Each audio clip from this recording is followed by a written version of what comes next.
Welcome back to the Basic Fee podcast. I'm so happy to have you, as well as a person who I've actually met in real life. Like, we just logged on and I was like, this is weird. Normally I haven't met people in real life. So I think this is the first video call that Mallory and I have ever done. But welcome to Mallory Musante. I've never said her last name before.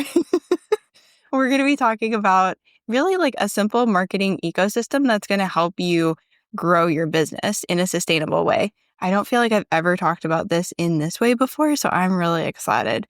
But before I bring her on, here is a quick intro. Mallory is a seasoned fractional CMO and marketing consultant dedicated to helping businesses grow through data-driven, research-backed marketing.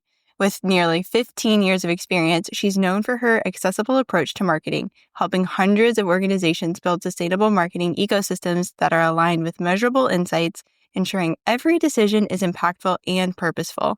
Mallory is also the co-founder of Bridge Insights, where they turn data into a compelling narrative through clear and comprehensive dashboards, empowering organizations to use their data to power their marketing decisions in a smarter way. Hello, friend. Hello. I feel like I've learned so much about you already. Honestly, in my head, I was like, who wrote that bio? I sound legit. I wrote it. You're like, by the way, that was me. I love reading people's bios because literally all of my guests have just been beaming after I do that. So that's your hype track from here on out. Thank you. No, I'm so excited to have you on. And it's really funny because we're friends in real life and we've actually met and gone on coffee dates and stuff in Connecticut. So this is very weird because I'm it is. used to chatting about life, not business. Yeah, I know. We very rarely talk about our businesses. Yeah, we met up the first time and then the second time you and I were both so what do you do? Yeah, right. You're a professional, you work for yourself. That's about all I know. Yeah, pretty much. Oh my gosh. So how did you find yourself in the world of marketing? I mean, 15 years is quite a long time, dude. It is. I feel old when I say that. So fun times. But I went to college for marketing and kind of just found my way through there. Very roundabout way of getting here. But I started my first company in college. Had a slew of entrepreneurial endeavors, but while I was also doing that, I had kind of fallen into social media. At that point, social media was just kind of becoming more of a thing and brands were just starting to use it. So I kind of fell into that role as an intern. I think they were just give this girl this. We don't know what we're doing. And then from there, I kind of started doing a little bit more marketing outside of social media. And then kind of just worked our way up to being a fractional CMO. I love that. I mean, your path makes much more sense than mine does from an outside perspective because massage to marketing, yours, you actually went to school for it. That is very true. Yeah. So anytime you're feeling like that, just remember that's how my story went. I love that so much. So random. It makes sense, but it's very random.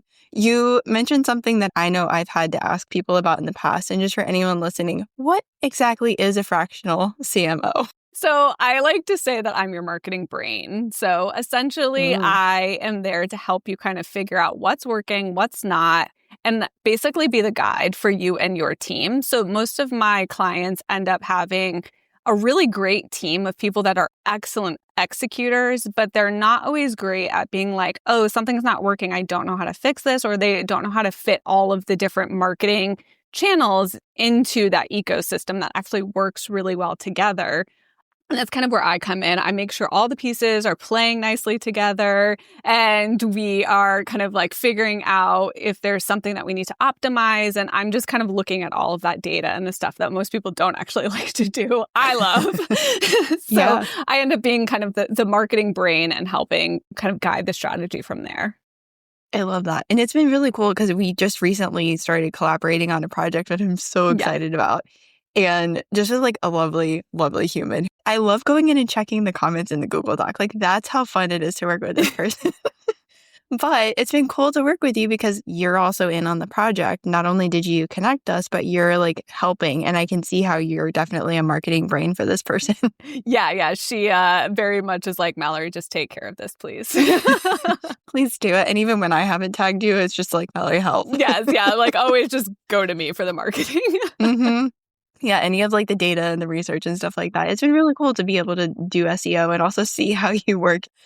You mentioned the ecosystem. You mentioned channels for marketing. Maybe let's start with what are some of those different marketing channels?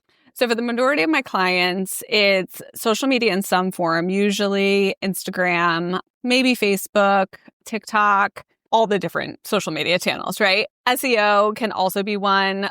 As you know, there are plenty of things that actually fall under SEO. Yeah. And that's kind of where that ecosystem like almost starts with blogging, backlinks, all of those pieces. And then email marketing. So really just like any individual kind of like distribution channel that you're like distributing content through. Could be ads. One of yours might be networking. So in-person events could be another one. So anything that you are doing to interact directly with your prospective customers and clients, I would kind of call a channel, essentially. Sometimes I'll use like Marketing Avenue or something like that interchangeably just because it might make a little bit more sense. But yeah, that's kind of like where we start with the channels. Cool. So a few other ones that came to mind that I'm curious if you would also consider them avenues or channels. I love that extra word. Would be like referrals, or is that more of like a byproduct of a marketing channel? It is a little bit more of a byproduct, but you could have a marketing strategy around referrals. So if you have some sort of like referral program where you actually give a percentage to anyone that refers a client to you, that would just be, you know, having touch points with people to remind them that you could actually earn some money by referring people to me. Good people. No, I'm kidding. Yes. Yeah, right. We love referrals. And then podcast guesting or even like guest teaching could probably be one. Yes, definitely. So being a guest expert of some kind, that's definitely a great one. And it kind of depends because everyone uses it as like a different goal, right? So some people want to be a guest expert inside a membership or on a course or something like that. And that could actually be a revenue source for you. But, you know, for me, for like when I'm a guest on podcasts, it's more of like a visibility thing as well as building credibility. So that is something that I would consider one of my marketing channels. I love that.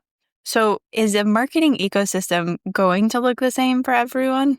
No. So it's going to be very, very specific to your business and kind of how I like to start structuring them. All right, we're going to get a little nerdy, guys. So let's stay with us. Do not abort. It's called the buyer's journey. So essentially, this is the decision-making process that your target market goes through from the point that they realize they have some sort of need or problem that they're looking for a solution for up until they decide, you know, to hire someone, purchase a product, whatever that looks like. So it's kind of thinking through, where do they start their search? Do they go to social media? Are they asking friends, family, colleagues, someone along those lines? Are they going to Google? ChatGPT, like there's all these different ways that someone can start their search. And then what's the next step they take? Maybe they do search Google and they're not really finding what they want. They might turn to searching Instagram instead, then asking friends and family. There's a lot of different like kind of paths they can take. And the great part about also doing the buyer's journey, like understanding that, is you also start to understand what type of information are they looking for to help make that decision. So you can actually tailor your website copy, your blog post, social media content, any of those different marketing like pieces, create almost like campaigns around them to help people actually make the decision. So when you think about it that way, all your buyers are going to be different depending on what they're looking for, what your product or service is. And then you can start to say, okay, I know these need to be kind of top of funnel pieces that bring awareness to my brand. Here's kind of the next step. They might want to join my email list. They might want to like binge my podcast, you know, depending on kind of what you have. Those would be like middle of funnel, and then like website, email marketing. Some of those pieces would be like the bottom of funnel as well. Gotcha. So the marketing ecosystem, we're thinking of how people are coming in our world, how we're nurturing them, and then really how they're getting to that point of deciding like, oh, okay, I want to buy a thing or hire this person for a service. Yeah. And the other piece too is thinking about how to re-engage them. So a lot of the times people are either going to, you know, we get distracted easily in this day and age, right? Or we're just like frustrated because we're not really getting the answer we want. So we just like put it on the back burner until it becomes a problem again. And then we need to look for it. So thinking about ways to re-engage those people, is that like when you capture their email, then you're able to re-engage them through email marketing. It might be retargeting ads. So if they come to your website and they don't take an action, then they are going to start getting ads from you. There's a lot of different ways you can do that, but that is like one of those pieces. Like the re-engagement piece is also pretty critical there too. I always forget about that one. And I feel like so many of us do. Yes. It's like, oh yeah, you have leads in your pipeline. Hello. Definitely. And that's like a little bit more of like an advanced thought process for marketing.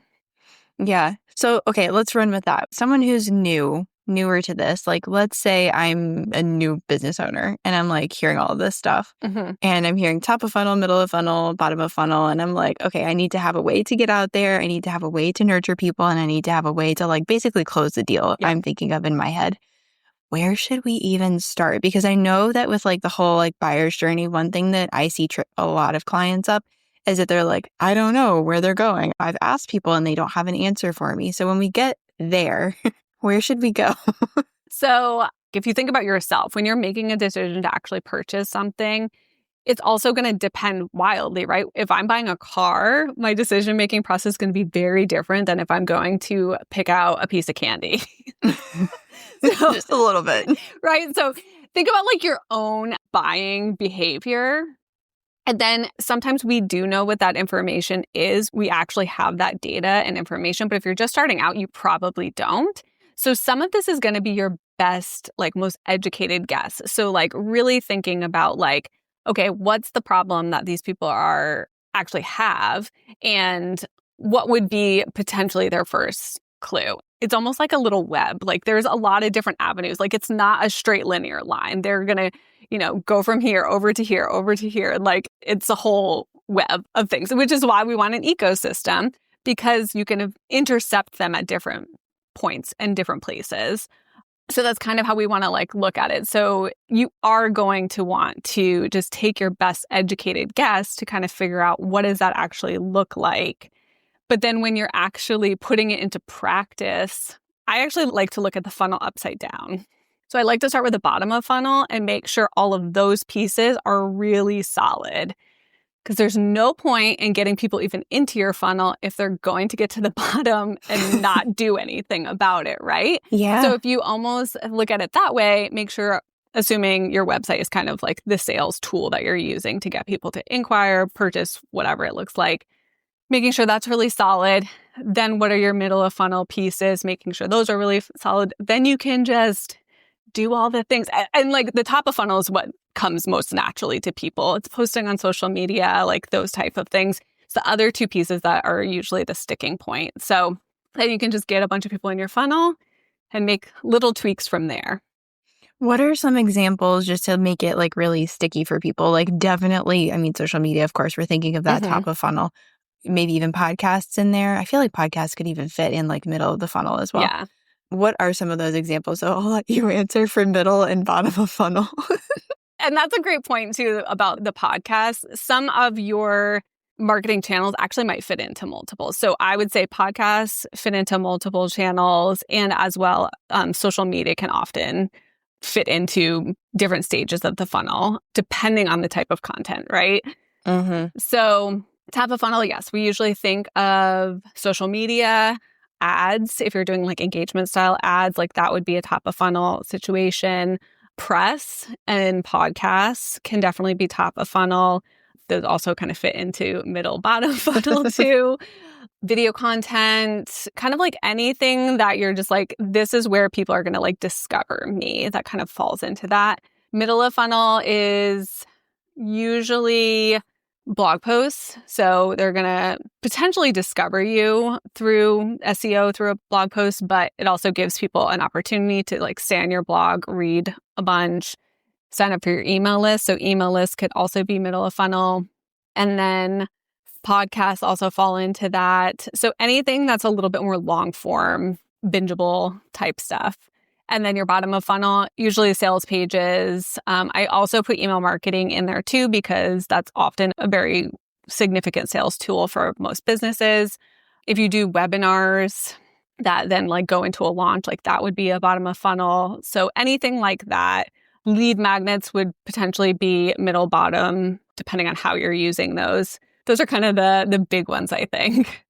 Yeah, that's helpful. Would a sales call or a consultation call or a discovery call or whatever we want to call the calls, would that be at the bottom of the funnel as well? Yeah, so I would put that at the bottom of funnel. And something that I like to remind my clients is sometimes there are different points of conversion. So your first point of conversion might be getting someone to sign up for your email list. And then your second point of a conversion is getting them to even inquire. And then the third could be the sales call and from there. So it really kind of depends on like your specific process and how that works, what that conversion point is. But yeah, you can kind of look at that multiple ways. That is really helpful. Okay, so now that we've established that, I mean, you definitely focus on like research-backed, data-driven type things. Can you walk us through how you're collecting data and analyzing it along the way? I mean, we could probably look at this through like all of the different pieces of the funnel, I would imagine. Yeah. So, and that's another thing too is sometimes, like I was saying, your social media, for example, is going to fall into multiple points of the funnel. So also knowing there might be certain types of content that you post that are very focused on, bringing in new followers, for example. But then some of your other posts might be very sales driven. So it's a little bit more bottom of funnel. So also knowing where those kind of fit in within kind of like that sphere as well. Take us through how you collect and analyze data at the different points. Knowing kind of what the metrics are for the top of funnel, middle of funnel, bottom of funnel too. So typically top of funnel, we're going to be looking at impressions and reach. And then middle of funnel, for social media example, clicks over to the website. And then we're going to look at conversion. So again, what is that conversion point? Is it actually getting people to your email list? Is it getting people to fill out your inquiry form, an application, something along those lines? So I often am looking at it like that. But I will say one of the biggest mistakes I see most business owners make, especially small business owners, because you don't really have the capacity to track your data as effectively as a larger company, for example, is, if you're looking at just your Instagram data and then just your email marketing, you're potentially missing some pieces that are telling you the full story. So if you can centralize your data into like one spreadsheet, that way you can see if there's trends, see if there's correlation. So I saw a huge spike in my website traffic this month. I also saw a big spike in my income. So theoretically, if I get more people over to the website, I'm going to see more sales. Mm-hmm. And then you can test that and see if that actually works, or was there another variable that factored into that? So you can start to kind of play with that. But when you see it all together, it makes it much easier to kind of notice those trends and see if there's a difference and correlate it to your sales as well. So I kind of like to have just like a big spreadsheet, shameless plug here. I have a dashboard that you can buy for $47. I love it. There's 3 different spreadsheets, but one part of that is I call it my scorecard, which is essentially this tracking data. So you can track your revenue, your number of leads you get every month, all your website data, social media, all the different pieces. So again, you can see it right there and look at those trends, see if there's correlations, and then you can start using that to inform what you're actually doing within your marketing too. That is very smart. And actually, I have to just say, like, really up until last year, I did not like looking at any numbers, whether it was like finances or leads or any of that, like anything. I was like, yep, don't really care to pay attention to it. But the second I started paying attention to it and actually like not avoiding it, but just facing my fear, basically, everything changed. And it was really helpful because when you start to track things, so I'm saying this for anyone and you're like, oh my gosh, I can't do that. Start somewhere, even if you're just tracking like a couple of different things, because when you start to notice and just even keeping those numbers in mind or at the forefront of your attention, there's just something energetically, I think, that changes because you're aware of it, you're paying attention, and then it just like shifts something for you. So I'm really glad you have that. And definitely we're going to link to that in the show notes. Well, and to go off of that, I mean, like numbers can be scary, right? Mm-hmm. And like we're constantly comparing ourselves to others. So if you think about it on like Instagram, for example, like, oh, they have this many followers. Well, like we don't actually know what that means. Mm-hmm. Does that even translate to sales? Like we don't know. So I think a lot of us often try to avoid looking at some of those things because it's going to be like, oh, well, if that isn't good, like you have emotions around those things, even though the numbers like literally don't care and have nothing. And it's actually a tool to like help you be better. But yeah, like I think just kind of like getting comfortable looking at them and like you don't even realize it, but you're going to start analyzing that and actually understand what is like happening. And you're going to be starting to then like put pieces together so you can like more quickly see what's happening so you can make adjustments a little bit more quickly. So just kind of getting comfortable looking at that is going to be really helpful.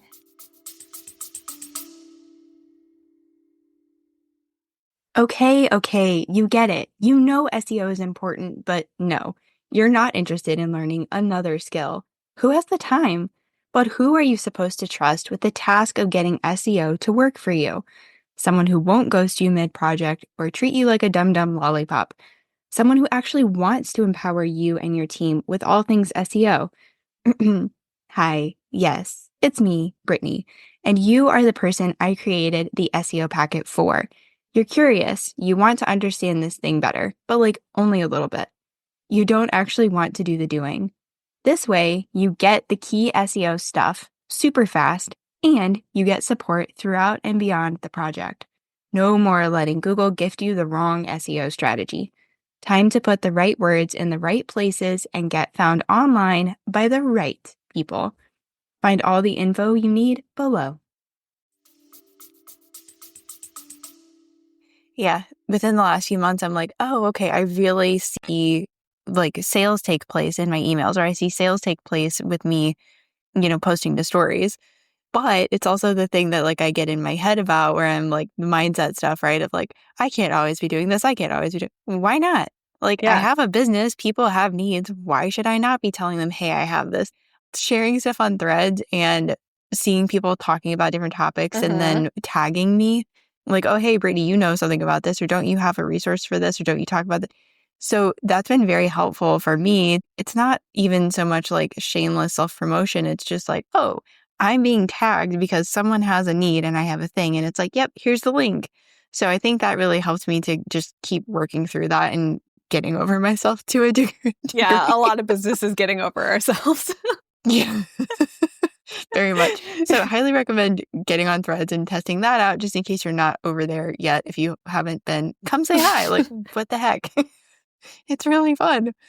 So, okay, you are really good at looking at all of this stuff for your clients since we're on like mindset stuff. Do you have any like reservations or hangups, when it comes to your own business, or like, do you follow this perfectly? Oh, yeah. It's way harder to do everything for yourself. Don't you know? Yes.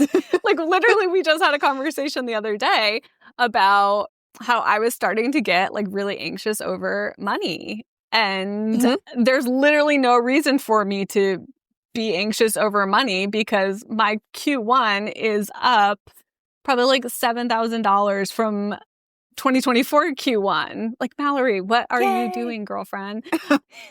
Literally last year, I didn't set a single goal. I didn't have a revenue goal. I was just like, we'll see what happens. And it worked really well for me.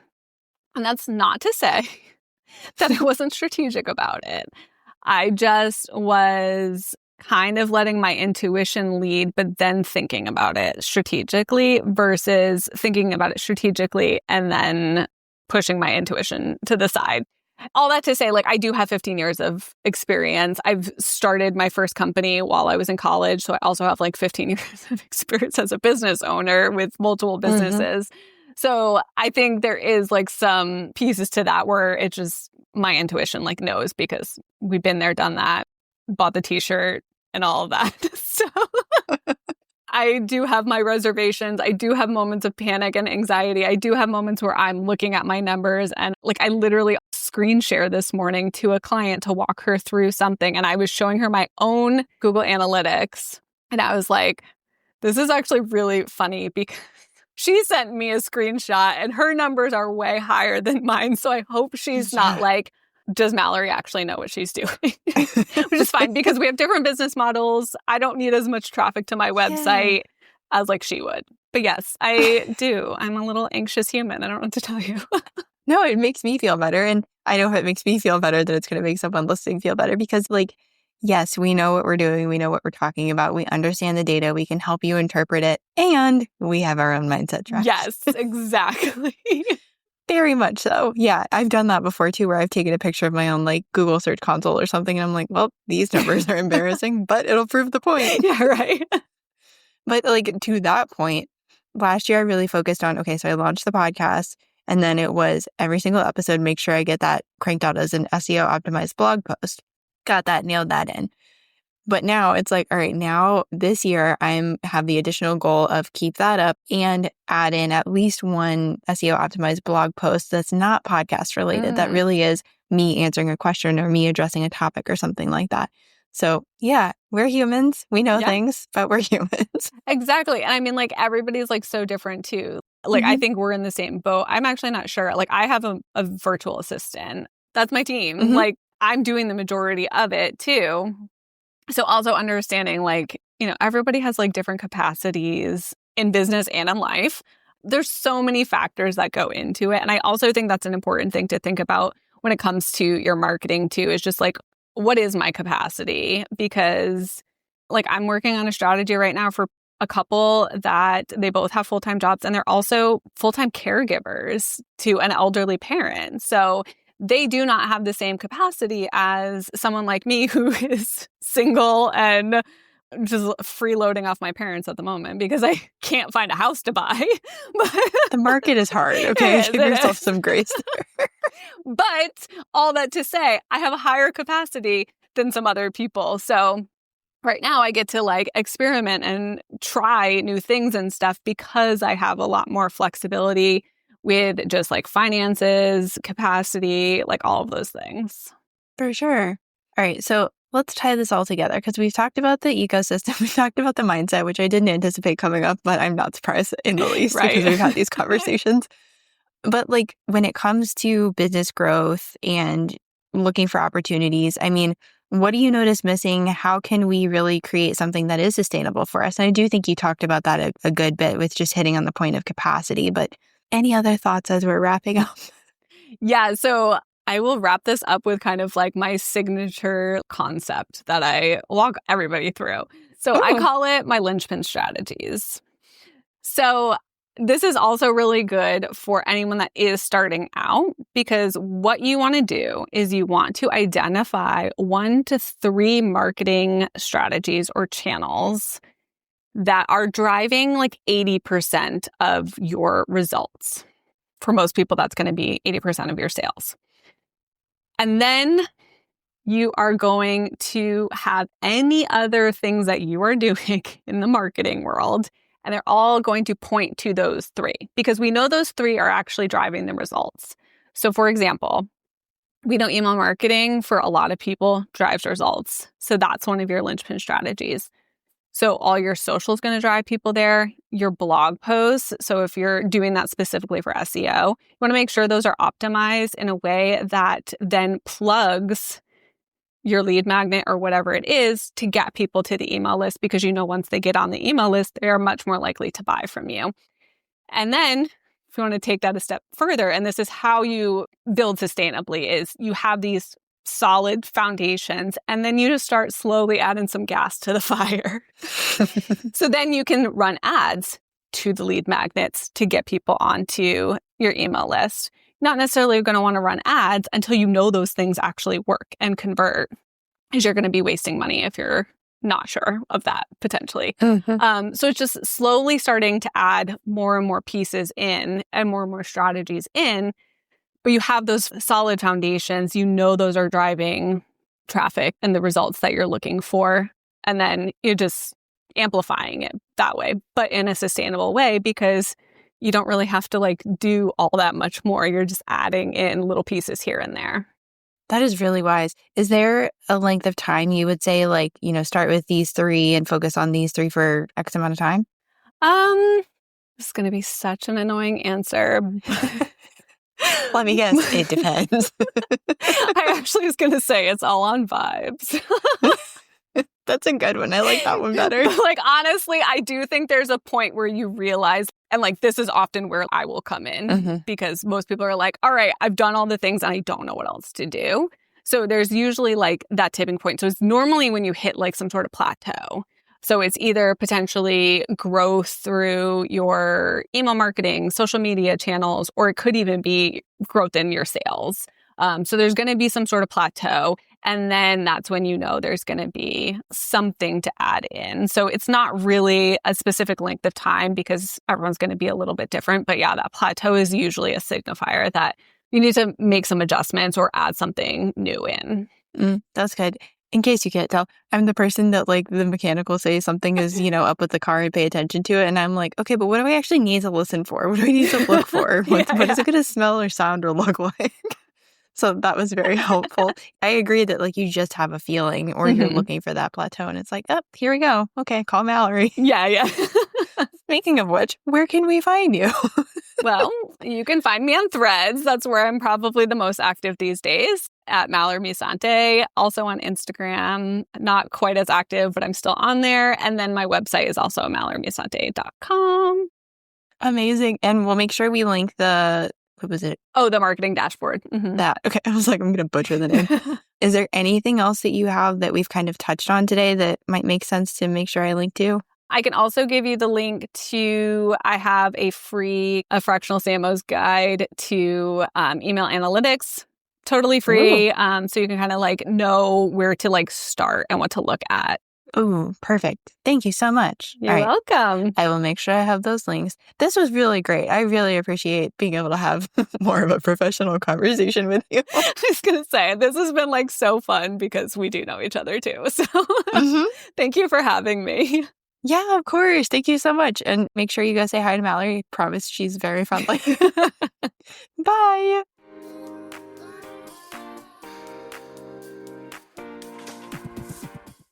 Hey, fellow podcaster. I see you out here wanting to do more with SEO, but not even knowing where to begin or what to do. Oh, and yeah, there are loads of episodes you should be blogging about, but like, how? I saw so many conversations just like this happening around me. And one day I just thought, I'm a podcaster. I'm an SEO show notes writer. I should make a resource. So I did. And now you can grab the SEO podcast show note and blog post templates. You get everything you need to go from podcast idea to SEO optimized podcast show note to SEO-ified blog post, which means you've got 2 long-form content pieces out here marketing for you 24/7. I even included video training so you know exactly what goes where and how to incorporate SEO for your podcast ASAP. Click the link in the show notes and grab your templates today.